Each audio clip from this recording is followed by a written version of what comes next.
Hi student, GIT का online class में आप सबका स्वागत है। और आज की क्लास में जानेंगे अकाउंटिंग टर्म के बारे में कि जब हम लोग अकाउंटिंग में आते हैं तो आखिर अकाउंटिंग टर्म क्या होता है और कैसे इस्तेमाल करते हैं। अब देखिए, सबसे पहले अगर हम लोग बात करें अकाउंटिंग टर्म में तो लगभग दो चीज हम लोग पिछली क्लास में पढ़े थे। पहला अकाउंट और दूसरा बिजनेस। अकाउंट क्या है कि कोई भी ट्रांजेक्शन करेंगे तो पार्टिकुलर किसी एक पे प्रभाव दिखाई देगा, वही हमारा क्या कहलाएगा, अकाउंट। बिजनेस क्या है कि लाभ कमाने के उद्देश्य से हम कोई भी काम कर रहे हैं तो क्या कहलाएगा, बिजनेस। और इसके बाद अगला आता है क्या, प्रोप्राइटर। अब इतना समझिएगा, प्रोप्राइटर का मतलब होता है मालिक। प्रोप्राइटर मतलब क्या होगा, मालिक। अब यहाँ पे जो दे रहा है कि जो व्यक्ति किसी व्यापार में पूंजी लगाने का जोखिम उठाता है, अगर जो कोई व्यापार है उसमें जोखिम उठाएगा कि चाहे लाभ हो या फिर हानि हो, नुकसान होगा तो भी हमारा ही, और अगर जिसमें लाभ होगा तो भी हमारा। तो वही कह रहे हैं यहाँ पे क्या, लाभ उठाता है, व्यापार में होने वाले लाभ या हानि के लिए जिम्मेदार होता है, वह बिजनेस का प्रोप्राइटर कहलाता है। आ रहा समझे ना। अब याद रखिए, जब भी हम बिजनेस में जाएंगे और बिजनेस में जो धन लगा रहा है और उसका जिम्मेदारी वो खुद होगा कि अगर जो प्रॉफिट हो रहा है तो भी हमारी जिम्मेदारी, और अगर जो लॉस होगा तो भी हमारी जिम्मेदारी। वही उस बिजनेस का क्या कहलाएगा, प्रोप्राइटर। और आगे कह रहा है अकाउंटिंग पीरियड, जो लगभग पिछली क्लास हमने आपको बताए थे ना। पिछली क्लास में क्या बताते, एक फाइनेंशियल अकाउंटिंग ईयर बताए थे जो 1 अप्रैल से लेकर के और 31 मार्च तक रहता है। तब से 1 अप्रैल से लेकर कब तक, 31। अब जिसमें आगे कह रहा है यहाँ पे एक रेगुलर पीरियड यानी कि समय अवधि जिसके लिए हम फाइनेंशियल स्टेटमेंट तैयार करते हैं। अब देखिए, ऐसा हुआ हमको कोई एक स्टेटमेंट तैयार करना है। क्या तैयार करना है, स्टेटमेंट, एक रिपोर्ट तैयार करना है। अब कितने समय के लिए आपको वो रिपोर्ट तैयार करना है, 1 मंथ के लिए भी हो सकता है, 3 मंथ के लिए भी हो सकता है, हाफ ईयर यानी 6 मंथ के लिए भी हो सकता है, और 1 ईयर के लिए भी हो सकता है। आ रहा समझे ना। क्या हुआ, वो 1 साल अकाउंटिंग पीरियड बताए थे कि टोटल 1 साल होगा, लेकिन और एक रिपोर्ट तैयार करना है। आप क्या कह रहा है, समय अवधि, रेगुलर पीरियड, जिसके लिए हम क्या करते हैं, एक स्टेटमेंट तैयार करते हैं। और स्टेटमेंट अगर रिपोर्ट तैयार करना तो क्या हम 1 मंथ के लिए रिपोर्ट नहीं तैयार कर सकते हैं, 3 मंथ के लिए रिपोर्ट नहीं तैयार कर सकते हैं। आ रहा समझे ना। 6 मंथ के लिए रिपोर्ट तैयार कर सकते हैं और 1 साल के लिए भी तैयार कर सकते हैं। आ रहा समझे ना। जिसमें देखिए आगे भी दिया है अकाउंटिंग पीरियड कहलाता है, और कह रहे हैं अकाउंटिंग पीरियड 1 मंथ या 1 क्वार्टर या 1 ईयर का भी हो सकता है। हाँ, बता रहे हैं। अब चलिए यहाँ पे ध्यान दीजिए। अब कह रहा है क्या यहाँ पे, अकाउंटिंग पीरियड क्या होगा, अकाउंटिंग पीरियड तो कह रहा है 1 मंथ, 1 मंथ का भी हो सकता है, या फिर कह रहा है क्या, 1 क्वार्टर।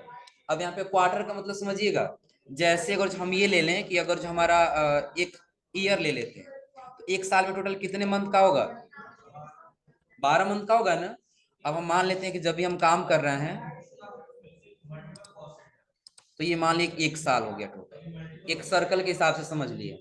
अब इसको हम डिवाइड कर दें कितने भाग में, 4 भागों में। कितने भागों में, 4 भागों में। देखिए स्टार्ट कब से होता है, अप्रैल से स्टार्ट होता है ना। तो सबसे पहले हम ये मान लिए कि हमारा स्टार्ट हो गया कब, अप्रैल, मई, और उसके बाद से जून। 3 मंथ का ये क्या बना, 1 क्वार्टर बना। 3 मंथ का क्या बना, 1 क्वार्टर। फिर आगे चलेगा, जून के बाद फिर क्या आ जाएगा, जुलाई, अगस्त, और उसके बाद से सितंबर। ये क्या बना, दूसरा क्वार्टर। सितंबर बाद फिर क्या आ जाएंगे, अक्टूबर, नवंबर और दिसंबर। यह 1 क्वार्टर बना। और उसका उसके बाद से आ जाएंगे फिर क्या, जनवरी, फरवरी और मार्च। यह 1 क्वार्टर बना। यानी कि 1 साल में टोटल कितना क्वार्टर होगा, 4। आ रहा समझे ना। तो आप चाहे तो किसी भी क्वार्टर के लिए बना सकते हैं, चाहे आप बनाइए अप्रैल, मई और जून, या फिर जुलाई, अगस्त और सितंबर, या फिर अक्टूबर, नवंबर और दिसंबर, या फिर लेंगे जनवरी, फरवरी और मार्च। तो क्वार्टर का मतलब क्या हो, जो 3 मंथ में एक बार रिपोर्ट तैयार करें हम, वो हमारा क्या है, क्वार्टर। क्या है, क्वार्टर। और फिर इसके बाद से आगे कह रहा क्या है कि वही अगर जो आप आगे जाएंगे तो ये ईयरली भी हो सकता है। क्या हो सकता है, ईयर का भी हो सकता है। एक अकाउंटिंग पीरियड की जब बात करें तो समय अवधि, एक रिपोर्ट तैयार करना है, स्टेटमेंट तैयार करना है, तो चाहे आप एक मंथ में तैयार करिए, चाहे एक क्वार्टर में तैयार करिए, या फिर आप एक साल पे तैयार करिए, वही आपका क्या कहलाएगा? अकाउंटिंग। तो कहीं भी अगर आप काम करने जाए या इंटरव्यू में कहीं भी पूछा जाए अकाउंटिंग पीरियड क्या है, बस हम ये जवाब देंगे कि ऐसा समय अवधि जिसके लिए हम एक स्टेटमेंट तैयार करते हैं, वही हमारा क्या कहलाता है? Accounting period. और यह अकाउंटिंग पीरियड एक मंथ का भी हो सकता है, एक क्वार्टर का भी हो सकता है, और एक साल का भी हो सकता है। इतना क्लियर है ना? और फिर जब आगे जा रहे हैं तो अगला जरा क्या, चार्ट्स ऑफ अकाउंट। अब देखिए चार्ट्स ऑफ अकाउंट समझने से पहले ये समझिए, सब लोग ग्रुप समझ रहे हैं ना? क्या समझ रहे हैं? ग्रुप, कि कई सारे लोगों को मिला करके अगर एक ग्रुप यानी कि एक जगह जोड़ दिया जाए तो वही एक ग्रुप यानी कि एक समूह बनता है। आ समझे ना? अब वही आप कह रहे हैं चार्ट्स ऑफ अकाउंट, कह रहा है ऐसे सभी अकाउंट्स का समूह जो पार्टिकुलर ऑर्गेनाइजेशन के द्वारा प्रयोग किया जाता है, उस ऑर्गेनाइजेशन का चार्ट्स ऑफ अकाउंट कहलाता है। अब सपोज करिए ऑर्गेनाइजेशन हमारा एक कंपनी है, और उस कंपनी में कई सारे अकाउंट यूज होते हैं। अकाउंट का मतलब एक सिंपल ले लेते हैं कि हमारे यहाँ टोटल 100 कस्टमर आते हैं। कितने कस्टमर आते हैं? 100। तो उन सबके नाम से अलग अलग हम अकाउंट बनाएंगे। उन सबके नाम से क्या करेंगे? अलग अलग अकाउंट बनाएंगे, लेकिन उनका एक ग्रुप अलग ही क्या होगा कि हमारे कस्टमर। किसका बनेगा ग्रुप? उनका कस्टमर का। तो वही उनका समूह ही आपका क्या कहलाएगा? Charts of account. कि जहां पे कई सारे आपके अकाउंट मिले लेकिन वो एक समूह के अनुसार हो, तो वही क्या कहलाएगा? Charts of account. जैसे हमने आपको सिंपल एक उदाहरण दिया, सपोज करिए कि आप काम कर रहे हैं, आपका एक बिजनेस है, और इस बिजनेस में टोटल कितने कस्टमर है? 100 कस्टमर। कितने कस्टमर है? 100। और इन 100 लोगों का अकाउंट आप एक ही ग्रुप में बना लिए, जो आपका क्या है? कस्टमर। क्या है? कस्टमर। हम जो सामान खरीद करके लाते हैं अपने बिजनेस में सेल करने के लिए, वो हो सकता है 10 लोग या 15 जगह से हम खरीद करके लेके आते हैं। कुछ सामान हम कहीं और से खरीदते हैं, कुछ सामान हम कहीं और से खरीदते हैं। आ रहा समझे ना? तो एक शब्द ये याद रखिएगा कि जिससे हम किसी वस्तु को परचेज करते हैं, उस व्यक्ति को हम लोग सप्लायर बोलते हैं। क्या बोलते हैं? सप्लायर। सपोज करिए कि अगर जो हमारा बिजनेस है मार्कर पेन, किसका बिजनेस है? मार्कर। हम चले गए पहले उसको परचेज करके लाएंगे, तभी तो सेल करेंगे ना। तो जिससे हम परचेज किए वो हमारा क्या कहलाएगा? सप्लायर। और जिससे हम इसको बेचेंगे वो क्या कहलाएगा? कस्टमर। तो सप्लायर भी हमारे कई सारे हो सकते हैं, और कस्टमर भी कई सारे हो सकते हैं। तो सप्लायर का अलग ग्रुप और कस्टमर का अलग ग्रुप, इन सबको जो अलग अलग समूह में बनाएंगे, तो वही प्रोसेस हमारा क्या कहलाता है? चार्ट्स ऑफ अकाउंट है। इतना क्लियर है ना? और फिर जब आगे जाएंगे तो अगला कह रहा है क्या? एंटिटी। अगला क्या कह रहा है? एंटिटी। एंटिटी का मतलब समझ लीजिए एक अस्तित्व होता है। क्या होता है? अस्तित्व। अगर एक बिजनेस होगा ना, तो बिजनेस का कोई ना कोई नाम जरूर होगा। कोई नाम जरूर होगा ना? एक एग्जांपल समझ लेते हैं कि हम चले गए कहीं कोई सामान खरीदने के लिए किसी दुकान, उस बिजनेस का कुछ ना कुछ नाम तो होगा ना। अगर जो एक बार हमको वहाँ पे सही रेट से कोई सामान मिल जाता है ना, तो हम फिर दोबारा वहाँ पे जाते हैं। आ रहा समझे ना? किसी दूसरे को भी बताते हैं कि हाँ उस दुकान पे चले जाइएगा, वहाँ पे सामान आपको सही रेट से मिल जाएगा। तो बिजनेस का नाम ही क्या कहलाता है? उसका एंटिटी कहलाता है। और एंटिटी का मतलब होता है अस्तित्व। एंटिटी का मतलब क्या होता है? अस्तित्व। जैसे देखिए यहाँ पे कह रहा है एंटिटी एक पर्सन, या फिर एक पार्टनरशिप, या फिर एक बिजनेस, या फिर एक ऑर्गेनाइजेशन। किसी एक का हो सकता है, चाहे कोई एक व्यक्ति का एंटिटी हो, चाहे किसी एक पार्टनरशिप का एंटिटी हो, चाहे फिर एक बिजनेस का हो, या फिर एक किसी कंपनी का हो। किसी का भी एक अस्तित्व हो सकता है। जैसे आगे कह रहा क्या? जिसका एक लीगल और सेपरेट आगे क्या दे रहा है? एक्सटेंस यानी कि अस्तित्व मौजूद हो। जैसे दे रहा है क्या? Rajesh jewellers, Riddhi traders private limited. कि कोई भी बिजनेस में जाए उसका नाम जरूर होगा ना, नाम ही उसका क्या होगा? अस्तित्व। जैसे एक एग्जांपल ले लेते हैं कि आप लोग यहाँ नाम लिखवाने के लिए जब आए होंगे, एक नाम सुने, हमको गायत्री इंस्टीट्यूट में जाना है। आ रहा समझे ना? तो हमारी संस्था के अस्तित्व क्या है? नाम। और नाम क्या है? गायत्री इंस्टीट्यूट। वैसे अदर भी आप बिजनेस में जाएंगे तो सबका एक अलग अलग अस्तित्व होता है। अस्तित्व क्या होगा? उस बिजनेस का नाम होगा। चाहे उस बिजनेस का मालिक हो सकता है, या फिर उसके जो भी पार्टनरशिप हो वो, या फिर बिजनेस या कंपनी हो सकता है। इतना क्लियर है ना। तो अगर जो पूछा है एंटिटी क्या है, बस ये चीज कि हाँ, चाहे कोई बिजनेस हो, चाहे कोई पर्सन हो, या पार्टनरशिप हो, या फिर कोई कंपनी हो, उसका कोई एक अस्तित्व होता है, जैसे उसका नाम, वही इस बिजनेस का क्या कहलाएगा, एंटिटी कहलाएगा। क्या कहलाएगा, एंटिटी। और ये याद रखिएगा, अभी यहाँ पे सिर्फ एंटिटी शब्द दिया है, लेकिन जब आगे हम लोग जीएसटी रजिस्ट्रेशन जब पढ़ेंगे ना, तो वहाँ पे एंटिटी का मतलब आएगा। क्या है एंटिटी, आपको वहाँ पे एंटिटी यानी कि अस्तित्व का कोड भरना होता है। आ रहा समझे ना। तो याद रखिए, अगर कहीं भी अगर जो वहां भी पूछा जाए व्हाट इज एंटिटी, एंटिटी क्या है, बस हम ये बताएंगे कि ऐसा बिजनेस या फिर ऐसा कोई पर्सन कि जिसका एक अस्तित्व मौजूद हो, वही क्या कहलाएगा, एंटिटी कहलाएगा। आ रहा समझ में ना। और फिर आगे कह रहा है क्या, ट्रांजेक्शन। क्या है ट्रांजेक्शन, कह रहा है दो या दो से अधिक बिजनेस एंटिटी के बीच होने वाला। देखिए यहाँ भी एंटिटी शब्द आया है ना, तो बिजनेस एंटिटी का मतलब क्या होगा, दो बिजनेस हो जाएंगे। जैसे सिंपल हम ये ले लेते हैं, एक राजेश ज्वेलर्स दिया और दूसरा रेड्डी ट्रेडर्स दिया है। आ रहा समझे ना। तो यहाँ पे क्या कह रहा है कि ऐसे दो या दो से अधिक बिजनेस एंटिटी के बीच होने वाला लेन देन ट्रांजेक्शन कहलाता है।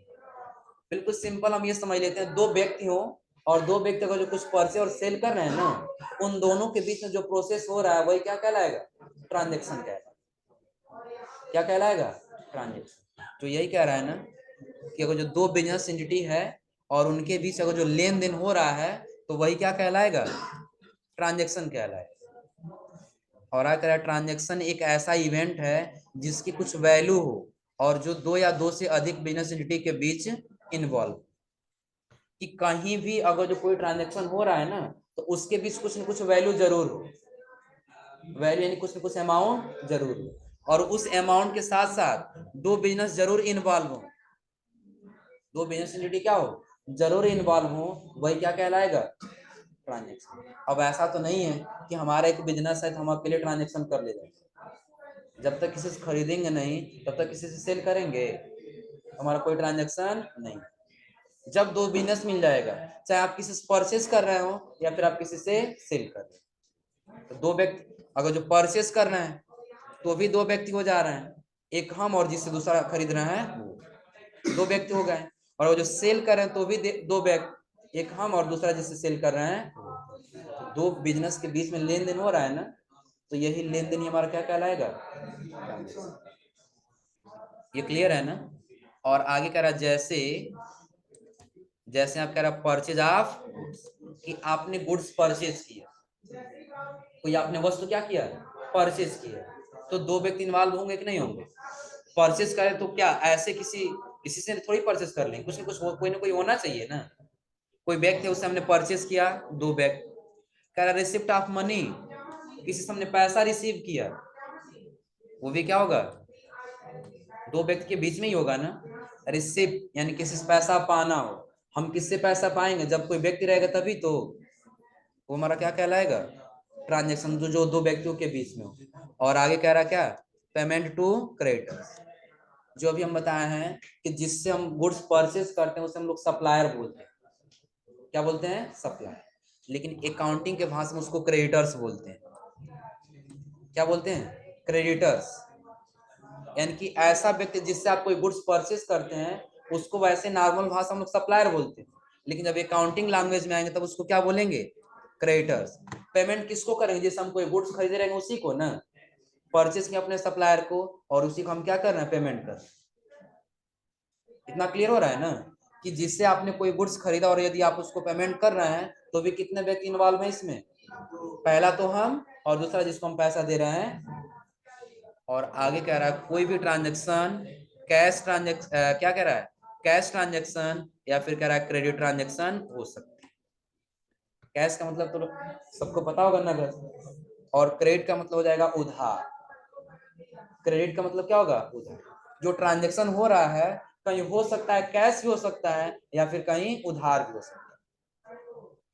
इतना क्लियर हो रहा है ना। तो जब आप कोई ट्रांजेक्शन कर रहे हैं तो हो सकता है कि जो ट्रांजेक्शन किया गया ये कैश कर रहे हैं, डायरेक्टली हम परचेज किए, पैसा दे दिए, ट्रांजेक्शन हुआ, लेकिन किस बेस पे, कैश बेस पे। हम कुछ परचेज किए लेकिन बोले नहीं आपको 2 दिन के बाद हम पैसा दे देंगे, हमारा क्या है, उधार यानी कि क्रेडिट ट्रांजेक्शन। तो लगभग अभी तक हमने 3 से लेकर के और 7 तक जो हमने आपको बताया, ये क्लियर है ना? हाँ, एक बार देख लीजिए, कोई ऐसा पॉइंट जहाँ पे आपको समझ में नहीं आया हो फिर पूछ लीजिए, हम उसको बता दिए। 3 से लेकर के कहाँ तक? 7 हो जाएगा ना? क्या है तो एक बार और क्लियर समझ लीजिए। प्रोप्राइटर क्या बताएं कि जब कोई ऐसा व्यक्ति है जो क्या कर रहा है, हाँ, जो बिजनेस का मालिक, जो बिजनेस में पूंजी लगा रहा है, चाहे लाभ हो चाहे हानि, उसका जिम्मेदार वो खुद होगा, वही क्या कहलाएगा? प्रोप्राइटर कहलाएगा। फिर आगे कह रहा है, प्रोप्राइटर के पास कह रहा है क्या? अकाउंटिंग पीरियड, एक समय अवधि जब हम क्या करें, एक रिपोर्ट तैयार करें।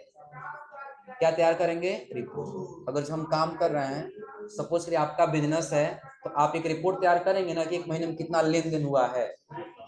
आ रहा समझे ना? तो आप एक महीने में भी ले सकते हैं, एक क्वार्टर में भी ले सकते हैं और एक ईयर में भी ले सकते हैं। और अगर जो ऐसा लग रहा है कि आपको 2 क्वार्टर में लेना है, तो आप हाफ ईयर यानी कि 6 मंथ में भी ले सकते हैं। इतना क्लियर है ना? तो जो आप क्या करेंगे, एक रिपोर्ट तैयार करेंगे, एक स्टेटमेंट तैयार करेंगे एक समय अवधि के बीच में, वही आपका क्या कहलाएगा? अकाउंटिंग। और उसके अगला हमने आपको बताया क्या? Charts of account. फिर जहां पे अकाउंट्स का समूह एक ग्रुप बना रहेगा, वही आपका क्या कहलाएगा? Charts of account. जैसे सपोज करिए हम यहाँ पे ले लिए क्या, कस्टमर का अलग ग्रुप बना दिए और अपने सप्लायर का अलग। इन सबको अलग अलग समूह में रखेंगे ना, तो वही समूह हमारा क्या कहलाएगा? Charts of account. और उसके अगला हमने आपको क्या बताया? एंटिटी। एंटिटी का मतलब क्या होगा? हाँ, अस्तित्व यानी कि पहचान। आ समझे ना? जैसे वो कोई एक बिजनेस है, उस बिजनेस का पहचान क्या हो सकता है? जिसका बिजनेस उसका नाम हो सकता है, पार्टनरशिप में तो उसका नाम हो सकता है, उस बिजनेस का नाम या फिर उस कंपनी का नाम हो सकता है। इतना क्लियर है ना? और फिर इसके आगे हमने आपको बताया क्या? ट्रांजेक्शन। ट्रांजेक्शन क्या है? तो जब दो से अधिक व्यक्तियों के बीच में जो लेन देन होगा, वही क्या कहलाएगा? ट्रांजेक्शन। और ये ट्रांजेक्शन 2 प्रॉपर्टीज में हो सकता है, या तो कैश हो सकता है या तो क्रेडिट हो सकता है। इतना क्लियर है ना? अब इसके बाद से 8वें नंबर पे अगला आता है क्या? एसेट्स। क्या आता है? एसेट्स जो लगभग पिछले क्लास में इसका जिक्र किए थे। एसेट्स और लाइबिलिटीज दो शब्द। लाइबिलिटीज का मतलब होगा कर्ज, और एसेट्स ऐसी वस्तुएं कि जो वस्तुएं आपके बिजनेस को चलाने में मदद करती हैं। आया समझे ना? जैसे अगर जो एक एग्जांपल ले लें, अगर जो एक बिजनेस है ना, सपोज करिए हम ले लिए कोई किराना स्टोर ले ली, तो उसमें कुछ ना कुछ फर्नीचर जरूर लगा होगा। आया समझे ना? तो वो फर्नीचर उस बिजनेस को क्या कर रहा है? चलाने में मदद कर रहा है। तो ऐसी वस्तुएं कि जो बिजनेस को अस्थायी या अस्थायी रूप से, स्थिर हो या फिर अस्थिर हो, दोनों रूप से वो जो मदद कर रही हैं, तो वो वस्तुएं क्या कहलाएंगी?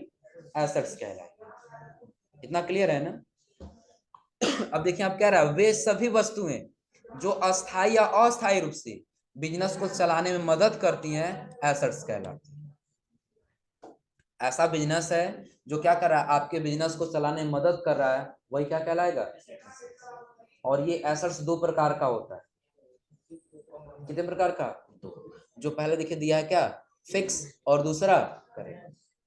फिक्स का मतलब जो बिल्कुल स्थिर है, और ये याद रखिएगा, जिसका जो फिक्स एसेट्स होता है ना, इसका न्यूनतम आयु कम से कम 1 ईयर माना जाता है, 1 साल माना जाता है। कितना? 1 ईयर। वो हमारा क्या होगा? फिक्स एसेट्स होगा। और जो 1 ईयर से कम यानी कि जो कम समय के लिए यूज किया जाए, वो हमारा क्या है? Current assets. अब कोई भी ऐसी वस्तु हम खरीदे जो लगभग कम से कम 1 साल से अधिक तक हमारे बिजनेस में काम करेंगे, वो हमारा क्या होगा? Fix assets. और जो करंट एसेट्स होगा, उसका कोई लिमिटेशन नहीं है, आज है कल नहीं रहे, वो हमारा क्या है? Current assets. जैसे हम एक एग्जांपल ले सकते हैं, इसमें देखिए दिया क्या? फिक्स वाले में लैंड एंड बिल्डिंग्स दिया है, भूमि हो सकता है या फिर कोई भवन हो सकता है। आ रहा समझे ना? और करंट वाले में दिया है क्या? कि जैसे कैश हो गया या फिर बैंक बैलेंस हो गया।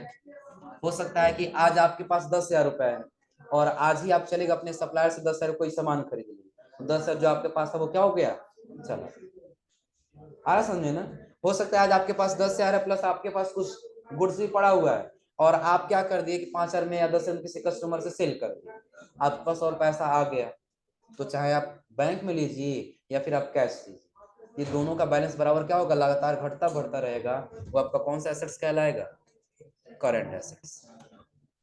इतना क्लियर है ना। तो ये आज आप लोग ये यहाँ तक समझ के आइएगा। अगली क्लास में एसेट्स के साथ साथ अगला आप लोग को बताएंगे लायबिलिटीज और कैपिटल। हाँ बताओ।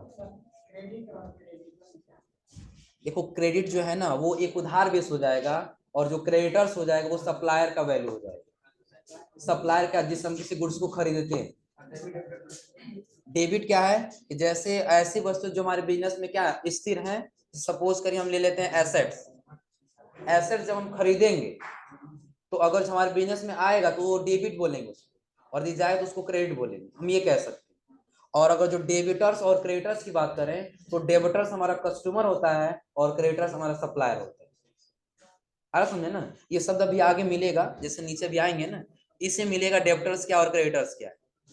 देखिए यहाँ दिया है ना, डेबिटर्स और उसके नीचे क्रेडिटर्स। अरे समझे ना, तो डेबिटर्स किसको बोलेंगे, कस्टमर को, और क्रेडिटर्स किसको बोलेंगे, सप्लायर। इतना क्लियर है ना। तो ये आज आप लोग यहाँ तक पढ़ के समझ के आइएगा लोग। हाँ अगर जो ऐसा लग रहा है कि आप लोग को थोड़ा सा याद नहीं रहेगा, तो ये इतना ओपन में इतना फोटो ले लीजिए।